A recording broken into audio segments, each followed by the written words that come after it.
Right,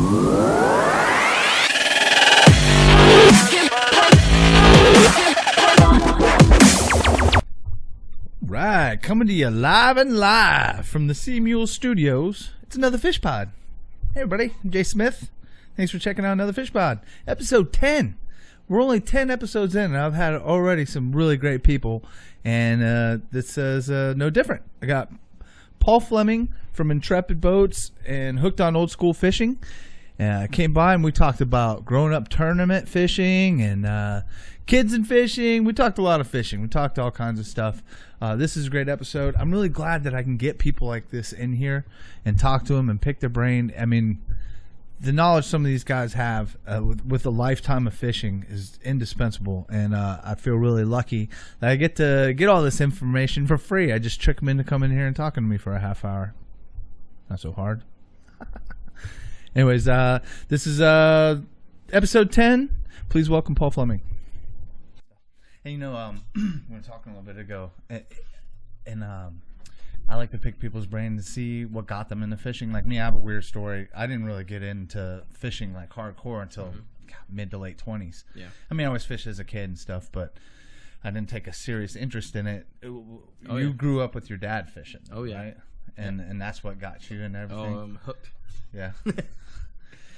Tell me a little bit about that. I mean, that's... Yeah, I started fishing with my dad when, I was 8 or 9 years old. And we started out with a little John boat and a trolling motor attached to it. Mm-hmm. And, it grew from there to... I mean, I grew up bass fishing. I didn't do much offshore fishing. So we started there, and then we joined a bass club called the Weekend Bass Anglers. And that was your first tournament? That was my first tournament ever. Nice. I did the kids division, and my dad was in the the overall division, and we'd go out and we'd fish. And then the cool thing was that twice a year we'd go on these road trips, and we'd have 2-day fishing tournaments where we'd go to Buckhead Ridge for a weekend, and then my dad and I got to fish together as a team. And so this is in your blood then? Oh yeah, so yeah, it's been in my blood for a long time, and I to this day, I mean, I'm getting ready to turn 40 next year, and every chance I can get on the water with my dad is that's awesome. That's golden for me. Yeah, so, my house was different.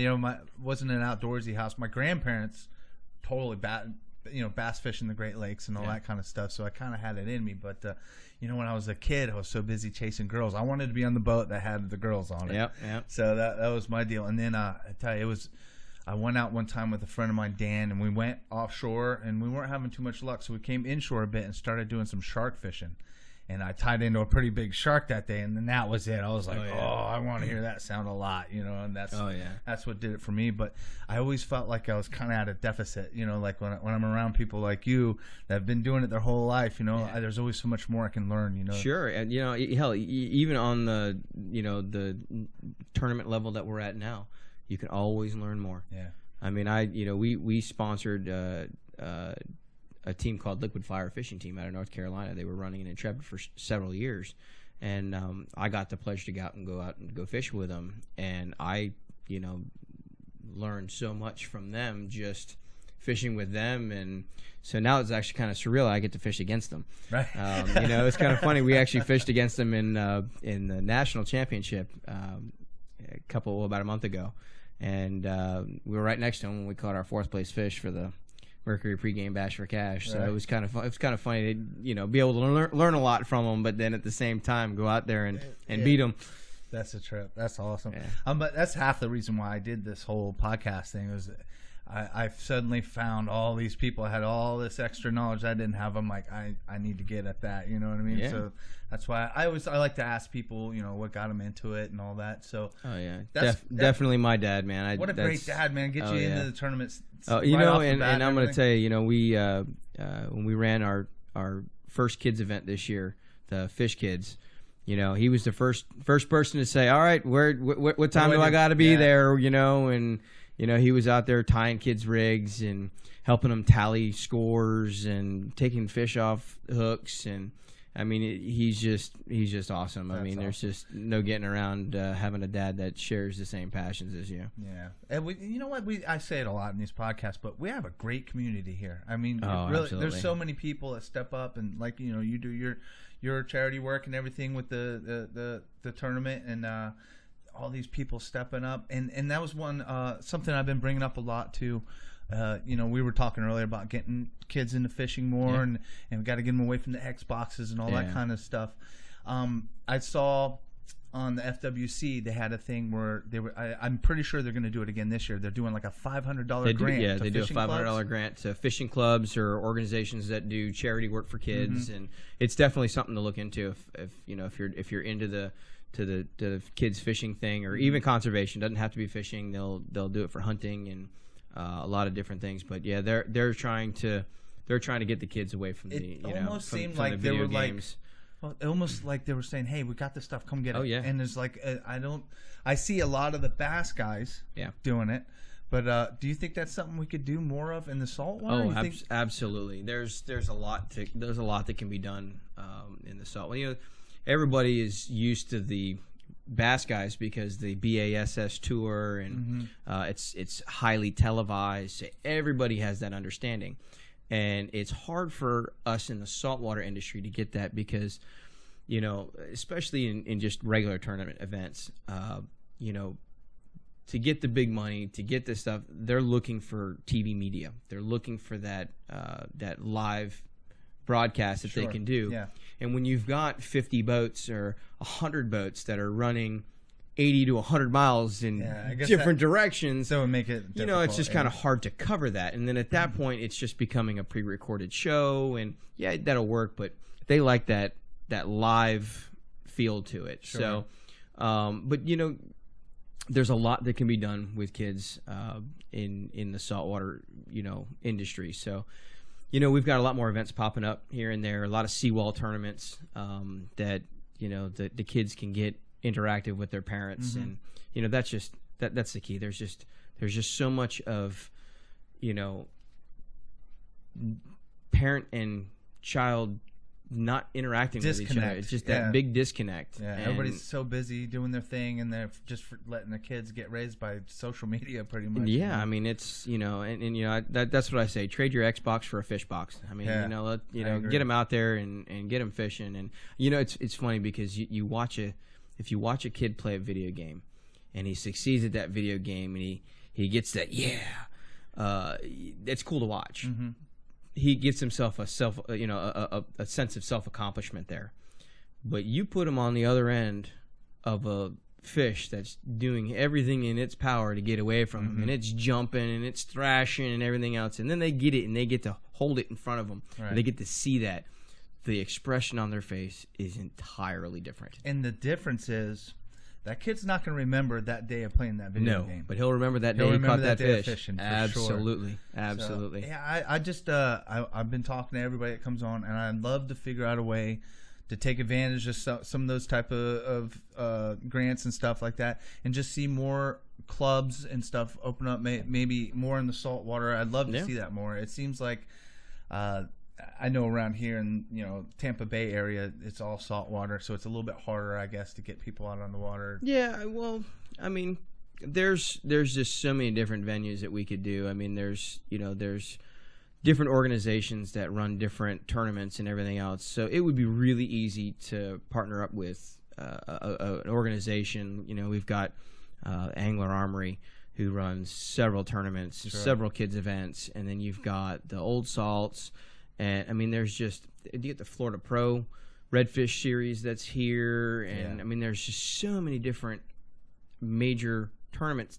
I mean, it would be very easy to say, hey, let's all get together one weekend and take a bunch of kids out fishing, or have just a juniors tournament or something like that. Yeah, I mean, there's got to be a way to make it happen. I would love to see that happen. I probably could count on one hand the amount of people that would say I wouldn't do it.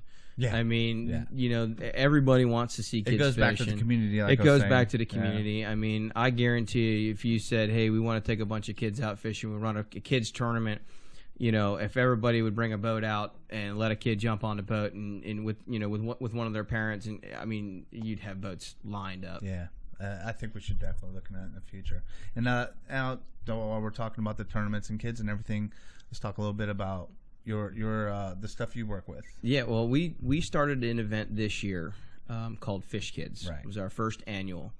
Now, I have been toying with this idea in my head for several years. And, you know, I always thought I'd get it started small and work my way up.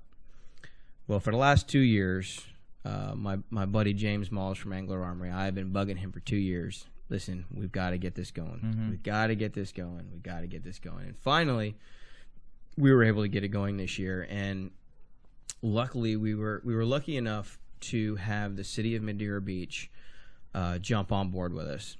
And they were planning a Community Appreciation Month in August. And originally, I had the date set in July. And they're like, we want to do this. Can you move it back a couple weeks? Right, yeah. Yeah, it's just a date, you know. Yeah. And, I mean, they supported our event 100%. And we ended up with probably over 700 to 800 people coming through the venue. Wow, that's great for the first year. Oh, yeah. We had over 30 vendors from all over the marine industry. We hosted our own kids tournament. And we fished close to 167 kids off the seawall. Wow, that's awesome. 167 kids, all right there on the Madeira. All right there at the Madeira That's Beach, the rock park and everything else. And man, that's great at Madeira Beach, city Madeira Beach to step yeah, up it like was. that. Listen, we were so thankful for their support, and we had some of the vendors we had FWC was there. They had one of their vehicles, one of their officers, and we had Chasten Whitfield from Chasten Nation. She's great. She does. She came out and was teaching kids how to throw cast nets, and we had the Fish Brain staff out there talking about fishing with them, and we had Hooks by Ty out there with his kayaks, and we had the Trophy Taker Outdoors archery range out there. The Seabird Sanctuary and Clearwater Marine Aquarium came out. Oh, yeah. The Clearwater Marine Aquarium did a demo on what to do if you see a dolphin stranded on the beach. Really? And they actually brought kids up on the stage, and they cool. showed them how to keep them wet and keep them alive until someone can get in there and help them out. And so there were just a lot of different things. And then we were truly blessed. We're kicking around a couple of ideas, some fun factor things for the kids. And we were really blessed to have the United States Coast Guard, Sector Clearwater, come out with their Hilo 6021 to do a full Hilo rescue demonstration right there in the basin.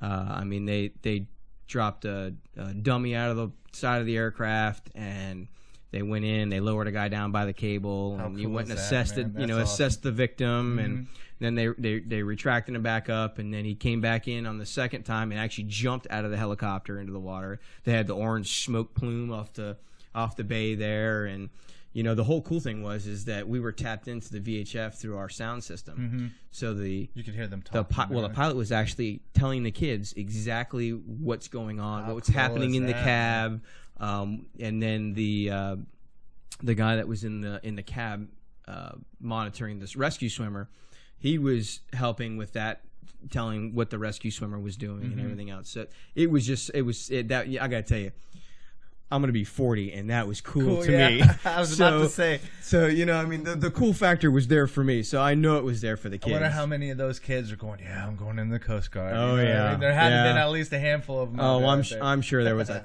ton of those I've seen them comments. do that before, and that's so cool when they do it. It's pretty neat. Well, we're on target. We had a follow-up meeting with the city about a week and a half to 2 weeks after our event. The only big question they had for me was, when can we schedule the next one? And so we broke out the calendar, and we did it right then and there. So we are scheduled for the first weekend in August, which is the 5th, Saturday the 5th. And we'll be out there bigger and better than last year. So. Right. Well, that's awesome, man. Sounds like a great event. I'll definitely make it out for the next one. That's going to be really cool. We were talking about doing a live podcast. That'd be awesome. We'll get out there and do that, and we'd get a lot of the kids involved in that. That'd be the stories you talk about, fishing stories. The stories you hear an adult tell about fishing versus the stories that a kid tells about fishing are entirely different. And there's such enjoyable stories. Mm-hmm. Now, when we were doing our Fish Kids event this year, we had our Intrepid on the Water production crew out there because it was something that our team was doing, and they filmed and interviewed. I want to say the girl was, I don't know, he was 4 or 5 years old. And, this kid's getting interviewed for national television. And they said it was the best interview they've ever gotten on film. So I'm really looking forward to seeing when that comes out. They're so open and honest, too. Oh, they are. It's great. I gotta share a story from Fish Kids. We had, again, the whole point of Fish Kids was to get the kids to interact with their parents, right, and to get them away from the video games. Family time together is priceless time. So we had a single mother reach out to us on Facebook and said, I'm a single mom, and I know absolutely nothing about fishing. Yeah. I couldn't tie a hook on a line if I tried. I don't have any equipment. Is this, my son's been bugging me to go fishing. Is this something that he can do? Right. And we said, absolutely. We've got tons of volunteers that are bringing in rods. We'll make sure that your son gets a rod, and we'll get him out there. We've got tons of people that'll help him. Well, she signed him up for the tournament. They came out. He fished his heart off, and wouldn't you know it, he ended up walking away with second place in his division. Oh, how cool is that? So he ended up walking away with a rod and reel combo of his own. First time fishing. Then, first time fishing.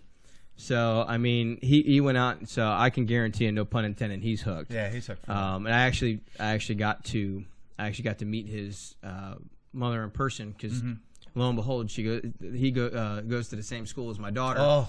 And so we were talking about it, and I gave her a copy of the magazine that her kid was in because we had a nice article written up on it. So she says, yeah, he's been begging me to go fishing again. So that's awesome. Mission accomplished. That's so cool. That's really cool.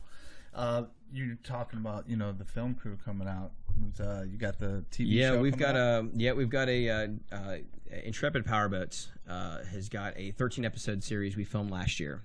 All about how we build the boats to how our customers use them, and it was a big hit. So we ended up coming in for season 2, and we've wrapped our fishing team into it. So we've had a lot of film time this year. You guys go out a lot too. Yeah, so. We fish a lot of tournaments. We pre-fish a lot, so there's a lot of fishing time there, and so they came out and fished, or filmed for the Fish Kids, and we've had them at the factory a lot. A lot of the new projects we got going on, those are all going to be going on. But yeah, we signed in with them, and we've actually signed in to move in to 2018. So you're in for the long run. We're in for the long run. So, but it's been that's been fun, filming for that, and it's cool to do something different, and the excitement of getting those fish in the boat is even that much more because it's gonna be on TV. Yeah. So. Isn't that a trip though? It's exciting enough when you're catching the fish and all that, but then after they put it together and edit it all together, it looks better. Even better. Oh, it looks so much better. I don't even remember it being that great. I don't remember the reel sounding like that, but that sounds really good. Really cool, man. That slow-mo thing there makes me look awesome. Yeah. You just gotta hope that you don't that they don't have something you go, oh man, I can't believe I can't believe I did that. Yeah. But I guess you got to take the good with the bad. Yeah. What's funny, when you first start filming yourself, or you're on film, you start noticing all those little things that you didn't know about yourself. Oh yeah. We were first getting started, and we were cutting some things for products and stuff, and luckily it never went out. I'm watching it, and I'm like, did I just put my finger in my ear? I'm thinking in my ear. I'm like, did I just do that? Oh my god! You don't realize you do there's little innuendos and habits that you have that you just don't realize until you're like, what am I doing? Yeah. Now I sit here behind. Don't put your finger in your ear. Yeah, don't do that. Don't do that. But it's definitely a trip seeing yourself doing that. But I'm looking forward to seeing all the footage you guys out there because you guys had a good year fishing. We had a great year of fishing. Now the show is going to we start airing in December here. December 27th is a Tuesday. It'll air at noon on CBS Sports. Right. And then also it'll be on Amazon Prime as well, so they can jump on there and get it there. It'll re-air. That episode will re-air on the 31st, I believe. Okay. At like 4:30 in the afternoon. So it gets a hit in the midday, and then it gets hit in the afternoon. But yeah, we didn't have a great year. We had a stupendous year. Yeah, I saw a lot of the fish because Hans and I were at a lot of the tournaments that you guys came in at, and I saw the catches and talked to you and everything. You know, we I must say, you know, I've fished with several different teams throughout the years, and I've never fished with such a great group of guys. I mean, we literally can read each other's minds. Yeah. We gel. You figure with as much time as we're on the water, we spend more time together than when we do with our own family. It's a relationship. There's definitely a relationship. Yeah. There's no doubt about it. And there's so much legwork, and there's so much mechanical things that go on in a fishing team that most people don't realize. Yeah. Everybody's got a job. There's a systematic path of things that get done on the boat. Right. Well, it's good when you can get in tight with the team too, because when you can get in with people that don't let their ego get in the way, and you can meld together like that, that's how you win. That's, well, and the big thing is everybody on the team knows what each other's strong points are. And there's never a question of any of that. So, when one person picks up a rod, everybody else knows exactly what they have to do. Okay. It's not just, hey, we have a fish on the line. Well, you got a fish on the line, but you got 5 more lines out. Right. And you got downrigger balls down, and, there's all kinds of things that have to happen. You got to get all your gear in. You got to be able to turn around and get up and down the fish. So everybody has a job there? Everybody's got a job. I was wondering about the offshore thing, too. Do you have a certain person that's supposed to fight the fish, or is everybody pretty much going to fish, just whoever's next to that rod, or how does that work? Generally, Morgan is our angler. He generally fights the fish. And then once the reel goes off, if Morgan's close to it, he'll grab the rod, and then myself and Stanley will start clearing lines. Because generally we fish a 6-line spread. So we got 5 lines that need, I'd say 4 lines that actually need to come in. Right. We always try and keep a line out of the back. Just in case for that extra. So, in that whole time of clearing lines, I'm constantly watching Morgan and everything else. Now, Ronnie, he's on the wheel. And that's his job, is to... He's going to drive, and he's going to drive, and he's going to make sure that he gets us on the fish. And then once we're on the fish, he's got to make sure that we're up and down the fish, because the last thing you want is that line way out in front of the boat. Right. You want that rod tip and his mouth to be straight up and down from each other. Right. So that in itself, when you've got a fish that's zigzagging and everything, it's definitely an art form. Yeah. So we have that whole thing, and then you've got that one guy. Usually, I'll do most of the gaffing. So you usually have that one guy that does all the gaffing, just because you don't want any mistakes. That's why it's systematic, right. Because that person that does that job knows what that job is and gets that job done. When you're fishing, it's not just another fish. That fish that's in there could be worth $80,000. Yeah, right. Exactly. So it's not just another fish. There's a lot to it. So, right. I always wondered how that worked out, because, inshore, you got 2 guys, and you probably got your rod in the hand, or if not, you're going to be the one that's going to fight no matter what. And when you put 6 people on a boat. Yeah, yeah. Now we get, there's other times where I'll fight a fish, and Stanley will fight a fish. And then the beautiful thing is that if Stanley grabs a rod, Morgan and I know we can flow right into those other positions and get them done. But we always have 2 people in the pit, as we call it. That back cockpit area is the pit. Okay. So you've always got at least 2 guys in the pit. That gives one extra person. There's actually 4 main guys in our crew, and then we have our lady anglers as well. So that gives one of our crew members some time to get a little R&R, because let's face it, you've been out 2-3 days pre-fishing and bait fishing, and then trying to keep your balance and And then 4'12". you got we work in between all that, and then you've been up since 1, 2 o'clock in the morning, so you're tired. And the You last guys come in looking pretty ragged. the last thing you want is tempers flaring. When listen, it happens. There's times where we get on that edge, and we got to remember, hey, look, we got to get this done. So we try and give everybody a quick little break and let them rest up. But yeah, we usually look pretty ragged when we come in. Tired, yeah, I know, because I did the Sarasota Slam, and we actually did pretty good. I think we came in like 4th on that one, but and we were up that whole time, and then all through the time, and then we had to take the boat back afterwards. Man, by the time we loaded up the boat and everything, I felt like I was about to fall over. And I know some of those, you guys are out for like 48 hours, even longer on some. Oh yeah, some of those you can get. Yeah, some of those can get pretty long. I mean, our tournaments usually there's no lines in the water until a specific time, so. A lot of times, we'll get up at 1 o'clock in the morning and we'll be out throwing the cast net, looking for live bait, getting things together, and then you're checking out at 6 something in the morning, and you're making that 20, 30, 40, 80-mile run someplace, and then you're out fishing all day, and then you're sitting there waiting to weigh your fish, and turn from a 1 a.m. start to by the time you get the boat back on the trailer and home, it's midnight. Yeah, you're 24 hours into it and just beat up. Yeah. So you mentioned lady anglers. Do you guys have that lady anglers? Yeah, we have set anglers. We have a set lady angler that we bring out all the time. Last year we had 2.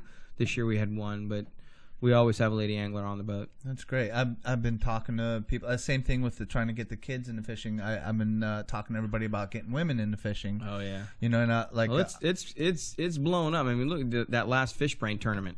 Yeah, we had 2 ladies place on the board. Caitlin, I forget the other lady's name. Caitlin and Pam Worth.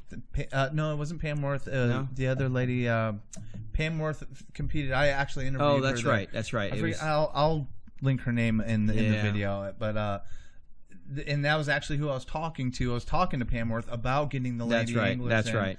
And what do you think? Do you think that's on the rise, the climb? Oh, that's on the rise. Yeah, that's on the rise. I've noticed more and more just in the past 2 years. I've been doing these tournaments with fish brain and everything. I've noticed a few more ladies there and everything. And you think that's something? Oh, it's and you don't see it so much here, but when you go to all these offshore tournaments, there's always ladies on the boat. Yeah, there's always lady anglers. There's a ton of them out there. That's great. I try and encourage my daughters and my wife. They're not outdoorsy at all. I've been trying to talk them into it.